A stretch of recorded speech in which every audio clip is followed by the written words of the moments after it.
Hemos estado compartiendo durante todo este tiempo y no he querido dejar también de compartir mi cuaderno de las bendiciones. Hoy delante de ustedes también,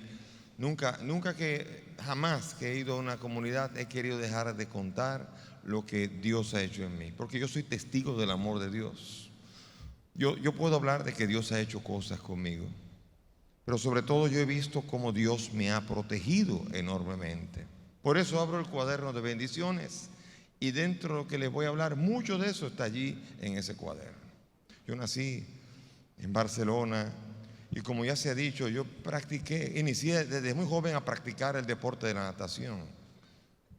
Practiqué el deporte de la natación por tiempo y recuerdo que mi padre decía: tú vas a ser uno de los mejores nadadores, tú vas a ir a nadar a Estados Unidos, vamos a buscar una beca para que tú vayas a Estados Unidos a seguir nadando para que seas de los mejores.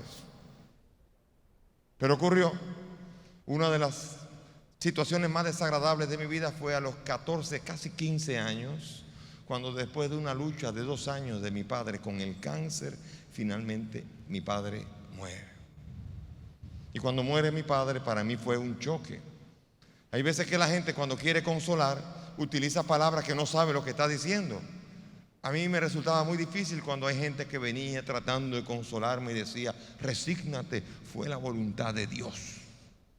Y a mí eso decía: pero ¿cómo puede haber un Dios que haya querido que mi padre se haya muerto? ¿Y qué Dios es este? Y a veces uno, tratando de consolar, no sabe lo que está diciendo. Y a veces uno puede estar poniendo a Dios contra Dios también sin darse cuenta. Pero así fue, y seguí practicando natación y me tuve que quedar en la Universidad de Santo Domingo a estudiar economía. Y seguía nadando, aunque no al nivel que habría querido, pero seguí nadando. Pero comenzó el 21 de abril un episodio que iba a marcar mi vida. El 21 de abril salí de la piscina y apenas salí de la alberca, después de varios pasos que di, me mareé, caí al suelo, desmayado. Me llevaron a enfermería y de ahí dijeron: hay que llevarlo al hospital. Y me llevaron al hospital de emergencia. Y allí me comenzaron a estudiar y vieron que estaba en un episodio de una hemorragia en acto. Estaba teniendo una severa hemorragia de estómago. Hasta el punto que comenzaron a tener que buscar sangre, porque la sangre se iba perdiendo violentamente. ¿Saben? El cuerpo humano tiene en promedio 10 pintas de sangre. Ese es el promedio de todo el cuerpo humano, más o menos. Pues bien, en 6 días a mí me llegaron a poner 27 pintas de sangre. Es decir, que la situación fue tan difícil que me cambiaron 3 veces la sangre del cuerpo entero. Y la sangre seguía, y la sangre seguía. La situación se fue poniendo dramática. Y recuerdo que trajeron ya a un cirujano. El cirujano quiso hacer una operación exploratoria para saber qué era lo que estaba pasando. Se le estaba yendo de las manos al gastroenterólogo y el cirujano llegó y el cirujano me comenzó a hablar de Dios. Me comenzó a predicar. Me llamó tanto la atención que él hablaba de que el Señor me podía curar. Para mí eso lo hacían los curas, lo hacía qué sé yo, pero no los médicos. Y el médico decía: el Señor te puede curar, vamos a confiar en Él. Y así decidieron entrarme en la sala de operaciones de emergencia. Estaba grave, los hematócritos estaban en menos de 12. Estaba en una situación bien grave y camino a peor. Entonces, cuando entré en la sala de operaciones, yo recuerdo, para mí fue impresionante cerrar los ojos diciendo: caramba, 21 años. Era el año 83, 21 años. Y se está acabando todo. Todo iba tan bien, me iba bien en todo, todo iba tan maravillosamente y estaba cerrando el libro de la vida. Para mí eso era un choque enorme y así entré en la sala de operaciones y la operación comenzó. El médico abrió y cuando abrió el médico encontró que todo el estómago estaba totalmente lesionado, totalmente destruidas las paredes del estómago y estaban saliendo miles y miles de ulceritas saliendo al ritmo de los latidos del corazón, estaban saliendo del estómago. Y no había manera de parar eso. Y el médico le dijo, preguntó el cirujano le preguntó al gastroenterólogo: ¿qué hago? Y el gastroenterólogo dijo: cierre, no hay nada que hacer. Es mejor que muera con el estómago cerrado. Así dijo. Y salió. Y cuando salió la familia que estaba afuera, el médico salió diciendo, se va a morir. Oh, y allá lloraron allí. Lloraban allá afuera. Y ese médico sabía que a pesar de que él era el médico, había un médico en mayúscula que estaba allí presente. Y él, sin importarle lo que pensaba cualquiera de los que estaba allí, el médico comenzó a orar. Y la gente comenzó a decir, ¿qué está haciendo? Pero a él no le importaba. Y se puso en oración. Y él cuenta que se le acercó el Señor mientras yo estaba allí, todavía desarmado. Y él estaba orando. Y el Señor le habló y le dijo, este joven que tienes aquí se va a salvar. Y él introdujo las manos todavía con guantes, las manos enguantadas, las introdujo en las paredes del estómago y comenzó a orar. La gente tenía los ojos como dos platos diciendo, ¿qué está haciendo? Pero a él no le importaba esto y comenzó a orar. Y mientras estaba orando, fueron viendo todos que la sangre que salía al ritmo de los latidos del corazón, la sangre fue deteniéndose totalmente. Y él lavó el estómago y la sangre desapareció. Y una enfermera se puso a gritar de histeria, de nerviosismo. Y mi familia que estaba afuera oyó a la enfermera gritando y dijo, se murió. Creían que fue. Tuvieron que sacar a la enfermera que estaba nerviosa. El médico no dijo nada, simplemente cerró y siguió para afuera. Y cuando se encuentra mi familia, la familia pregunta y él dice, él se va a salvar. Yo, ¿cómo es eso? El primero que dijo se murió, la segunda que gritó y ahora este que dice que se va a salvar. Y abrí los ojos. Para mí fue un gran regalo abrir los ojos. Me cuentan que yo entré a la anestesia. Saben que con la anestesia uno dice tonterías. Y dicen que con la anestesia yo cuando despertaba decía, ¿dónde estoy? ¿En el cielo, en el infierno o en el purgatorio?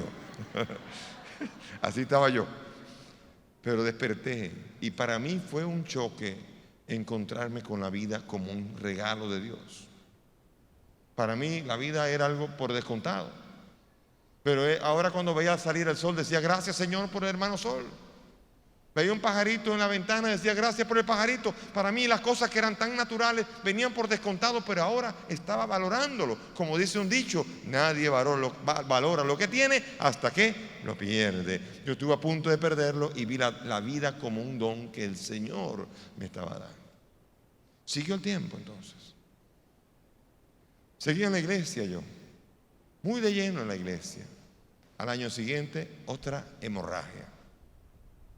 Otra vez yo llamé al médico con el equipo, vino un equipo de la renovación carismática, oraron por mí, la sangre se detuvo otra vez. Pero ahí estaba, bien extraña la situación. Entonces me quisieron llevar a Estados Unidos a hacerme chequeos más minuciosos. Y allí hicieron el diagnóstico. Me diagnosticaron una enfermedad que era incurable. Se llama hemofilia. La hemofilia es una enfermedad que en el 95% de los casos es heredada.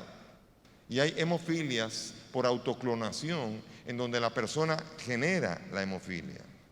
Y ese era el caso. El valor normal de la actividad del factor 8, que era el factor que a mí me faltaba, era de 50 a 200. Y yo tenía 27, una deficiencia evidente. ¿Qué es la hemofilia?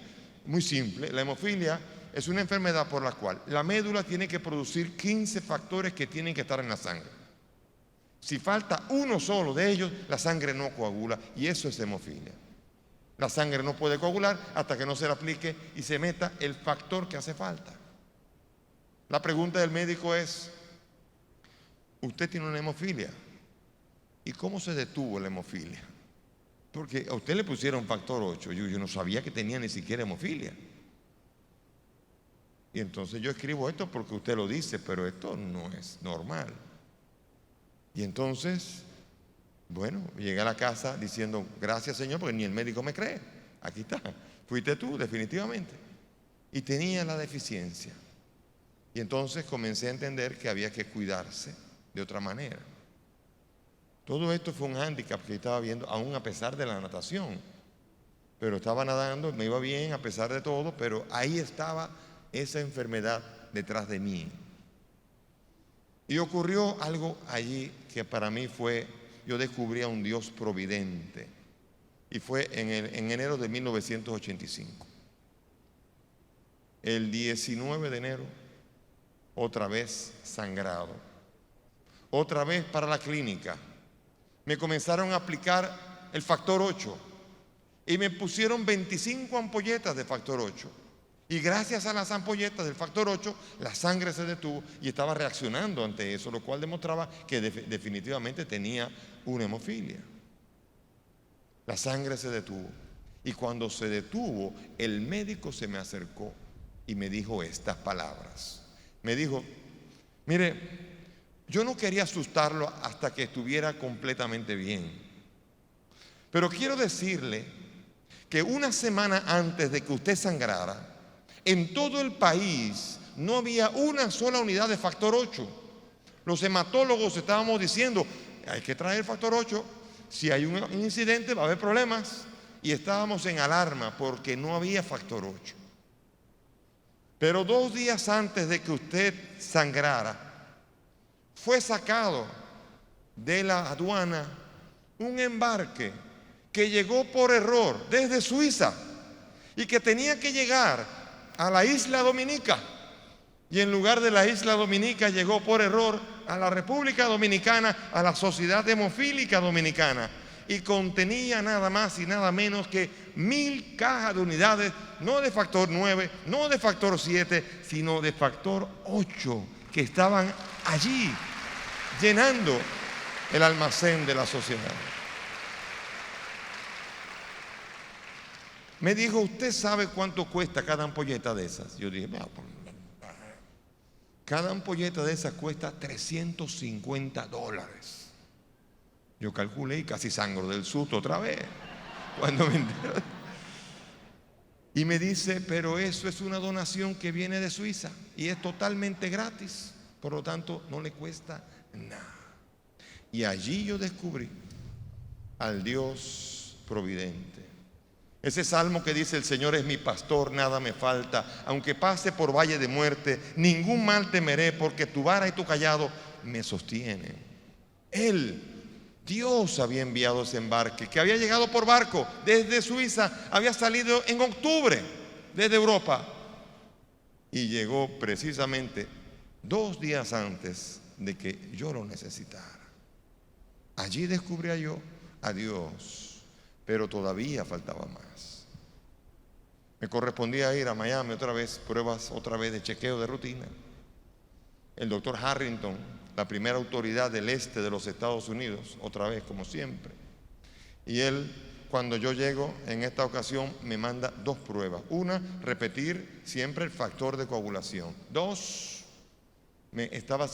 iba a hacer la prueba de una enfermedad que estaba poniéndose de moda, que se llamaba SIDA. Yo no sabía para qué. Y me la hizo. Cuando me la hicieron y volví a consulta, entonces el médico me dijo, mire, sobre el factor 8 usted tiene todavía 27, una deficiencia. Pero quería decirle algo. Cuando usted llegó aquí, yo lo hacía 100% seguro un paciente de SIDA en positivo. Porque el 100% de los hemofílicos que han recibido factor 8 que están en mi clínica en este momento, el 100% se ha contagiado con el SIDA. Se había descubierto que los factores de coagulación eran un potente transmisor del factor 8. Pero me dice, yo quisiera que usted verificara en su casa. Porque le voy a explicar algo. Y me explicó una discusión que hubo entre Europa y Estados Unidos. En Europa, cuando extraían el factor 8 de la sangre, le hacían heat treatment, tratamiento al calor, y lo ponían a 200 grados por 10 minutos para matar el virus de la hepatitis. En Estados Unidos no aplicaron eso al inicio porque creían que eso arruinaba la eficacia del medicamento. Resulta que ese es el mismo tratamiento, también era para matar el virus del SIDA. Y el resultado fue que en Europa no hubo nadie contagiado con SIDA por factores de coagulación. Y en Estados Unidos, en esa época, ya ahora se ha resuelto, Pero en esa época, el 98.5% de los hemofílicos que habían recibido el factor 8 estaban contagiados con el SIDA. Y me dijo, váyase a su casa y verifique las cajas que usted recibió y verá. Entonces yo fui a Santo Domingo, la caja decía, hecho en Suiza, Europa, tratado al calor para matar el virus de la hepatitis. Y yo sabía también que era el tratamiento que hacía falta para matar el virus del SIDA. Y por eso el médico me dijo, y usted es el primer paciente en el Jackson Memorial Hospital hasta el día de hoy que ha recibido factor 8 y que está limpio de SIDA. Usted no tiene SIDA.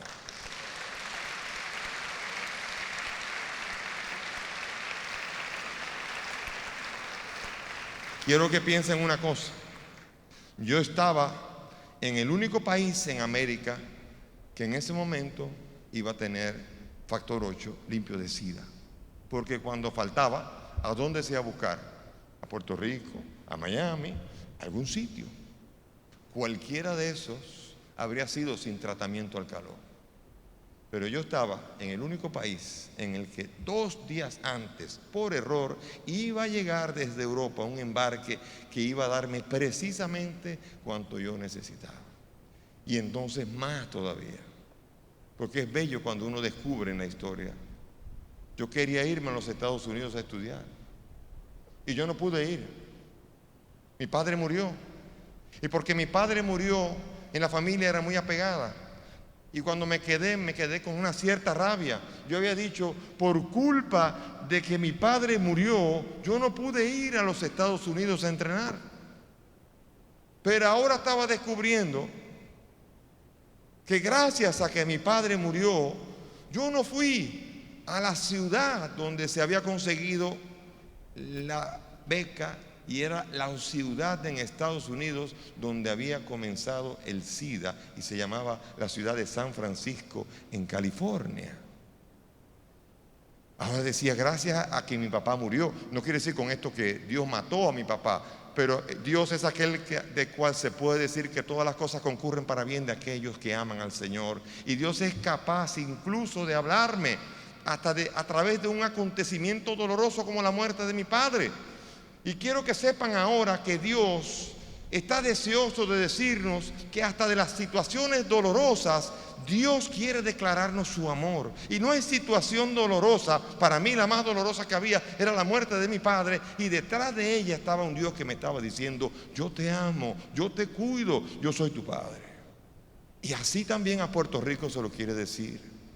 Y se lo quiere decir a cada uno de los puertorriqueños.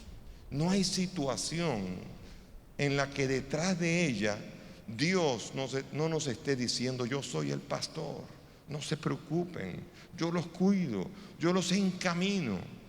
Dios es capaz de encaminarnos por sus caminos, que serán siempre mucho mejores que los nuestros. Nosotros hacemos tantos planes y Dios tiene planes que son completamente superiores. Y recuerdo, todavía no acaba la historia ahí.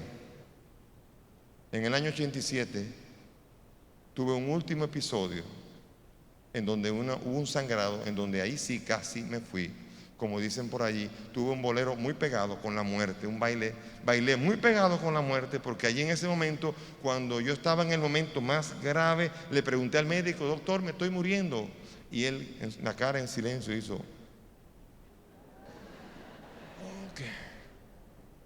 Ya había entrado al seminario. Yo era un seminarista y yo decía, no voy a llegar, no me voy a poder ordenar. Y salí de allí. Nadie sabe lo que pasó ahí, pero fue un episodio que se parecía al huracán María dentro de mí. Nadie sabía manejar eso y se arregló. Y en enero me encontré un sacerdote en una reunión, y ese sacerdote que no me conocía a mí. Ese sacerdote tiene un ministerio de sanación muy fuerte. Él no me conocía, estaba ahí en una reunión donde había más personas que tampoco me conocían, no sabían lo que estaba pasando yo. Y recuerdo que ese sacerdote se me quedaba mirando, y yo a veces me da miedo que me miren así. Bueno, Y en una me hizo así, y me la acerco, dígame. Y él dice, ¿tú tienes un problema en la sangre? Yo, sí. Yo quiero orar por ti. Bueno, él simplemente impuso las manos, una mano simplemente, en silencio. Yo creí que iba a haber corrientazo, que iba a caer un rayo, no. Y ya, se fue. Ok. Y todo siguió. Pero yo estaba en Estados Unidos y dentro de una semana me tocaban las pruebas en Miami de rutina. Y en esos días comencé a sentir que las molestias de las articulaciones no las tenía. Ustedes saben, esas eran las doñas en la mañana a las que les daba los buenos días, los dolores en las articulaciones. Buenos días, ¿cómo están? Y de repente la primera vez que, pero ¿qué pasó? No había dolor. Y durante toda la semana no hubo dolor. Y llegué a las pruebas de rutina en Miami, en el Jackson. Y allí vino un médico, me sacó sangre. Pasaron 2 horas y llegó con los ojos así. Era oriental, pero se le abrieron los ojos del susto. Y otra vez me saca sangre. Y yo, ¿qué pasa? Órdenes del médico. Señores, me sacaron sangre. 1, 2, 3, 4, 5, 6, 7, 8. Yo decía, aquí está pasando algo.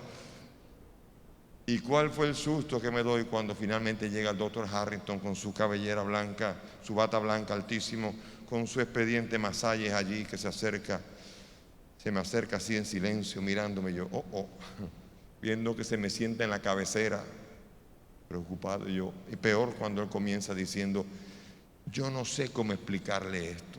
Ay. Y me dice, hemos hecho la prueba en 8 ocasiones y no entendemos.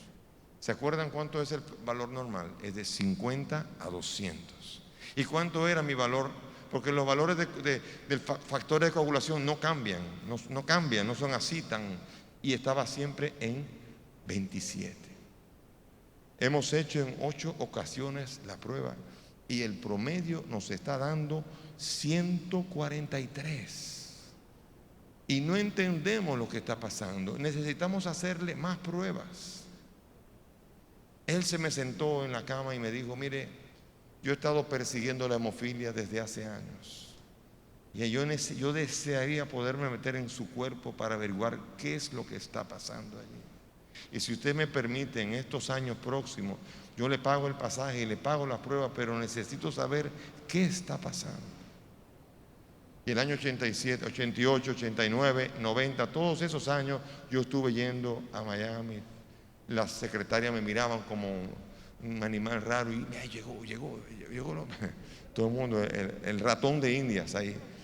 Y allí me hicieron una prueba y después de todas las pruebas, después de 3 años y medio, el médico me dijo en la última consulta, váyase y si usted tiene algún problema, avísenos.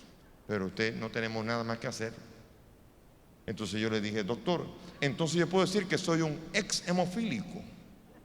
Él me miró y me dijo, yo nunca había oído ese término, pero tengo que decir que usted tenía hemofilia, usted tenía deficiencia del factor y ahora no la tiene. Y dijo, y me parece que el dedo de alguien está en eso.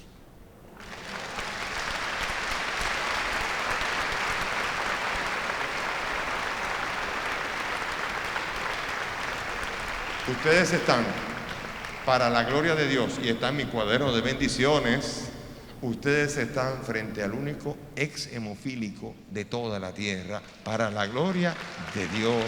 Amén.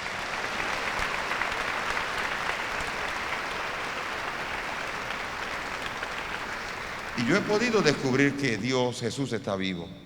He sentido el poder de Dios en mi vida también. He visto cómo he tenido que caminar por un camino tortuoso de sufrimiento también. Y he visto a Dios tomarme de la mano. Y Dios tiene su tiempo. Porque yo me preguntaba, ¿y por qué no me curó al principio? Desde que pusieron la mano se acabó. Pero no, Dios tiene su tiempo. Dios tiene el tiempo para curar.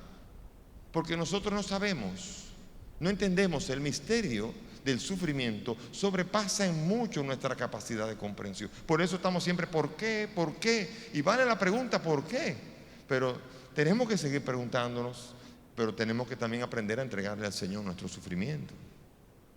Hay veces que el sufrimiento viene de un problema, de otro problema. Por ejemplo, dicen los médicos que el 90% de las enfermedades tienen un origen psicosomático. Eso no quiere decir que son psicológicas, pero sí tienen un origen psicosomático. Mucha presión alta, muchas alergias, muchos problemas del corazón, muchos problemas de úlcera, muchos problemas de diversos, vienen de situaciones que tienen un origen psicosomático y que después llegaron al cuerpo. Yo recuerdo una vez, cuando a mí me invitaron, estando en la casa de la Anunciación, me invitaron a orar por una señora que estaba enferma. Y me tocó ir para allá. Y recuerdo que agarré el automóvil y les seguí a ellos para ir a orar por la señora que tenía una enfermedad. Cuando llego allá, la señora está en su cama, tiene el vientre hinchado, tiene la cara, es una cara que refleja sufrimiento y tenía colitis ulcerativa, pero de una manera severa, de tal manera que apenas podía caminar cómodamente. Y la dejé acostada y me senté en una mecedora para escucharla, para orar por ella, pero quería sentarme primero a que me contara, y allí me comenzó a contar. Y entre lo que me contó, ella tenía 7 años con la colitis ulcerativa. Y ella me contó su historia, me estuvo hablando de la historia y me estuvo hablando de que hubo un episodio en su vida donde una persona muy cercana a ella la ofendió gravemente. Y ella guardó un gran rencor, un rencor enorme. Y le guardó rencor que hasta el día de hoy, hasta ese día, estaba con un rencor que era enorme contra ella.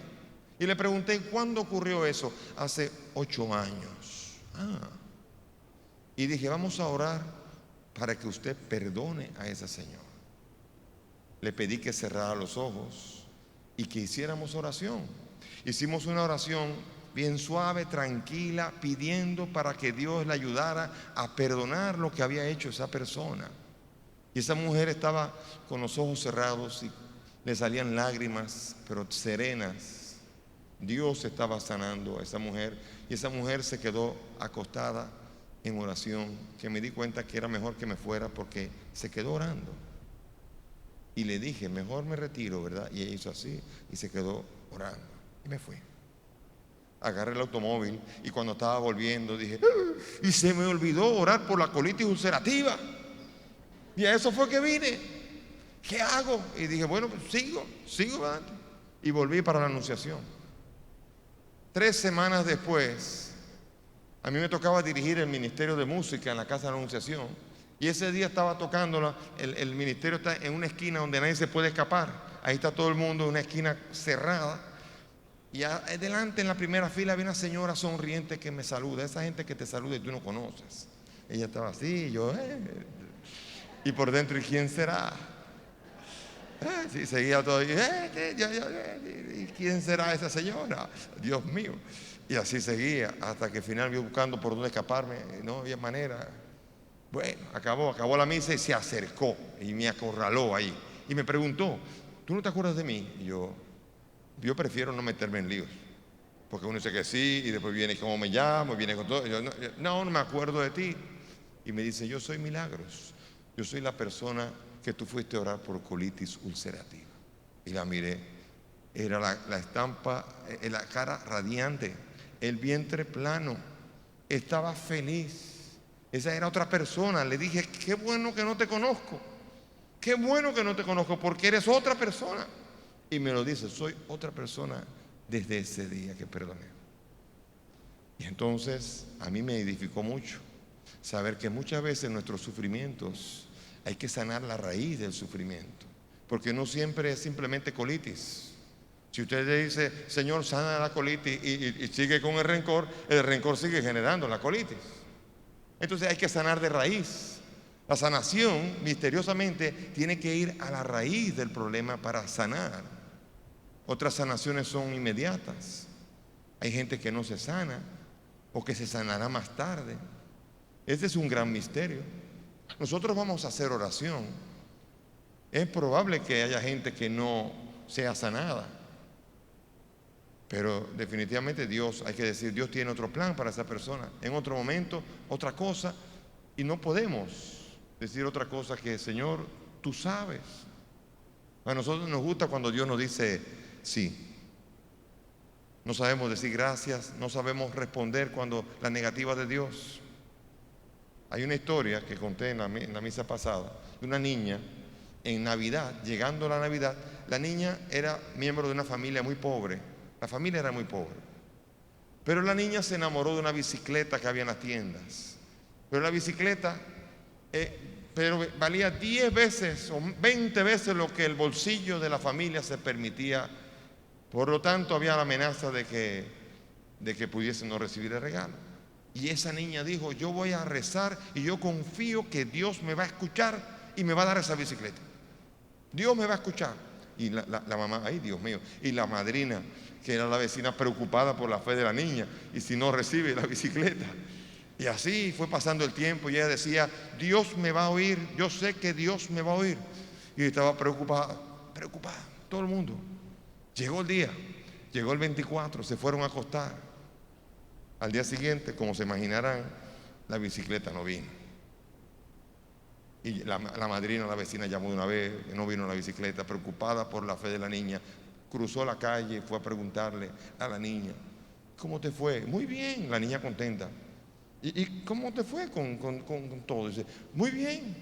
Sí, Dios me escuchó a mí. ¿A Dios te escuchó? Sí, Dios me escuchó. Yo le pedí y Él me dijo, no. Eso es fe. Porque nosotros decimos, Dios me escuchó cuando me dijo sí. Y a veces Dios dice, no. Y Dios me escuchó. Eso es fe. Por eso no podemos decir, Señor, yo te voy a creer si tú me curas, porque si no, no sabemos nada. Y no sabemos por qué estamos enfermos, ni para qué estamos enfermos.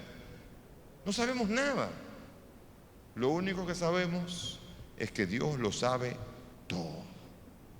Hay gente aquí que puede decir, no, aquí hay muchos problemas mayores que los míos. Dios no puede ser que aquí en medio de toda esta gente Dios pueda saber lo que a mí me está pasando. Y voy a hacer un testimonio, con esto termino, para edificar, para dar a entender que Dios conoce aún en medio de la multitud lo que cada uno está pasando. El padre Emiliano, María y yo fuimos a un retiro. Y en ese retiro, bello retiro, viernes, sábado y domingo, estábamos predicando. Y al final estábamos haciendo la oración, como la oración que vamos a hacer hoy. Vamos a hacer una oración de sanación pidiendo al Señor que sane a los que Él desee sanar y a los que a Él le parezca que en su plan quiera sanar. Y allí estábamos orando Emiliano y yo. Y recuerdo que yo recibí una palabra de conocimiento, pero me llamó la atención la precisión que tenía. Fíjense lo que el Señor me hizo sentir. Aquí era un estadio de 7,000 personas. Y decía, aquí hay una mujer que ha venido sola. Y en este momento esta mujer sabe dónde está su marido. Y su marido está sintiendo la oración que estamos haciendo. Y ella va a tener una sorpresa. Porque cuando llegue a su casa va a encontrar a su marido en su casa. Y esta semana va a ser la semana más feliz de su vida. Yo dije, mi Señor, ¿y cómo podremos verificar todo eso? Como era tan íntimo, y yo, ¿cómo se verificará esto? Y seguimos. Dios hizo muchas cosas, pero a mí se me quedó grabada esa palabra tan precisa que uno diría, ¿y para qué sale una palabra como esta sin que nadie pueda verificarla? Volvimos a Santo Domingo en la noche. ¿Cuál fue la sorpresa?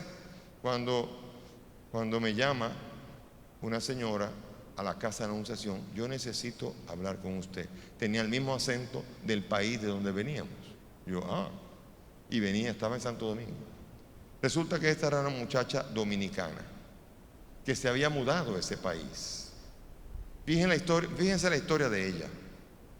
Ella pertenecía a la renovación carismática desde joven. Y ella le decía a las amigas suyas, oren para que el Señor me dé un marido santo que pueda ser cristiano. Encontró su marido, pero era un novio de esos que cuando son novios cualquiera los compra. Chocolatitos, flores, y de repente con el matrimonio se acaba todo. Lo vendió. O sea, se vendió y ella lo compró. Se casaron y resulta que ese esposo era bien difícil de temperamento, pero se fue agriando la situación. Tuvieron 2 hijos, pero la situación se fue haciendo difícil. Él comenzó a hacer violencia verbal, a insultarla verbalmente primero. Pero la situación se fue haciendo más grave cuando comenzó también a insultarla en público delante de los amigos. Y llegó incluso a golpearla físicamente varias veces. Ella estaba desesperada. Ella dijo: recen por favor, porque necesito que mi marido se convierta, que el Señor lo toque. Pero el Señor, en vez de tocarlo, se volvió peor él. ¿Saben lo que hizo? Ese hombre tomó la decisión de abandonar a su mujer e irse a unirse a la mejor amiga de su esposa. Imagínense ustedes, qué herida tan dolorosa. No imaginen demasiado, pero es dolorosa eso. Y entonces en ese momento ella estaba sola con sus hijos y llegó a ese retiro. Y ella estaba ahí, era ella. Y ella contaba. Y por eso entendía cuando la palabra dijo: ella ha venido sola. Y ella, cuando oyó esa palabra, dijo: esa soy yo. Y la gente del grupo la miraba diciendo: eres tú. Y se fue poniendo más fuerte cuando la palabra dijo: y su marido está sintiendo la oración que estamos haciendo. Y ella comenzó a sentir esperanza. Y el grupo que estaba al lado de ella estaba animándola. Y cuando sale esa palabra que dice: y ella va a tener una sorpresa, cuando llegue a su casa va a encontrar a su marido en su casa. Y ella se quería ir, ya se quería ir. Pero había que esperar la misa, había que esperar que acabara la oración, y había que esperar la bendición, el envío, todo. Y después, cuando ya iba de camino, su corazón estaba palpitando porque oía esa palabra, y ella con el corazón palpitante iba acercándose a la casa. ¿Y cuál fue la sorpresa? Cuando llegó a la casa, ahí estaba el carro de su marido. Y ella entró y encontró, cuando entró, a su marido en el piso jugando con los 2 hijos. Y allí ella, petrificada, entonces se pone de pie y le pregunta: ¿cómo te fue? Y ella: bien. ¿Por qué? Y le dijo esta palabra. Le dijo: mira, tú sabes lo que yo hice. Eran como las 5:10 de la tarde y estaba en casa de fulana, tu amiga. Y en ese momento estaba viendo televisión. Eran las 5:10 de la tarde. Esa era la hora en la que estábamos orando nosotros. ¿Se acuerdan que dije: él está sintiendo la oración? Él estaba allí, y dice que de repente le invadió un sentimiento de indignidad, de decir: ¿qué estás haciendo? Pero tú tienes una familia y estás destruyendo a tu familia. Y mira, tú sabes que yo soy muy impulsivo. Agarré mi ropa y vine para acá y quise saber si tú me puedes recibir en la casa. Y ella volvió a recibirla en la casa y la recibió. Ella tenía un viaje a Santo Domingo preparado el lunes en la noche, y en lugar de dejarlo con la abuela, lo dejó con su papá. Pero le tiró un gancho. Agarró los cassettes, en aquella época eran cassettes. Ella se había traído los cassettes de retiro y se los dejó diciendo: mira, para que sepas en lo que estábamos el fin de semana. Y él no quería oír: no quiero saber nada de eso, vete y yo te espero tranquilamente. ¿Cuál fue la sorpresa? Que ella fue a Santo Domingo el martes, y el martes su esposo la llama llorando, dando gritos. ¿Qué había pasado? Que se fue la esposa y él, de repente, de curiosidad, dijo: deja ver estos locos, qué es lo que están oyendo, a ver, así. Y comenzó a oír la primera charla y le gustó, está bonita. Y comenzó a escuchar la segunda y la tercera, y escuchó el retiro entero, y escuchó la oración de sanación.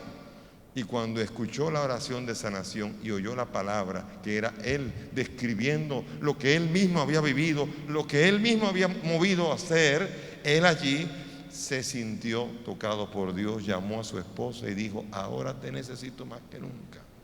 Yo quiero pedirte que cuando vengas me lleves a los grupos de oración. Yo quiero acercarme a Dios.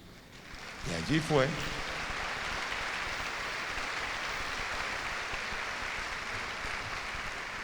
Ella decía a sus amigas: oren, porque el día más feliz de mi vida va a ser cuando mi marido se convierta.